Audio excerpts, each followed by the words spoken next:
আমি ব্রাহ্মণের সন্তান, 12 মাসে 13 পূজা করেছি। 33 কোটি দেব দেবী, তুলসীর গাছের তলায় আরো আছে 64 কোটি ভগবান।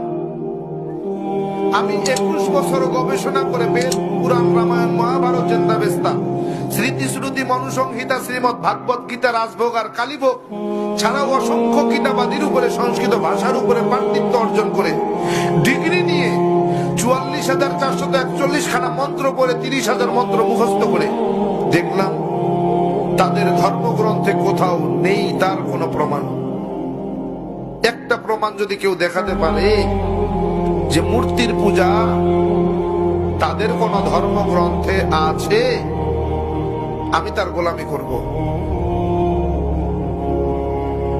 একটা মন্ত্র যদি দেখাতে পারে, তাদের বেদ বলে নাচ আসতে, প্রতিমা আসতে, আমি সৃষ্টিকর্তা ঈশ্বরের কোন প্রতিমূর্তি নাই, প্রতিচ্ছবি নাই, আকার নাই, আকৃতি নাই, আমাকে দেখা যায় না, ধরা যায় না, ছোঁয়া যায় না, আমি লাল, নীল, হলুদ নাকি সবুজ তা বুঝাও।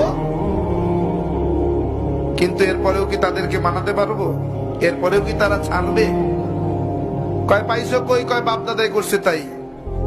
দলিল বাপদাদা, দলিল বাপদাদা, অথচ ভগবান শ্রীকৃষ্ণের দোহাই দেয়, ভগবান শ্রীকৃষ্ণের দোহাই দেয়। ভগবান শ্রীকৃষ্ণ শ্রীমদ ভাগবত গীতার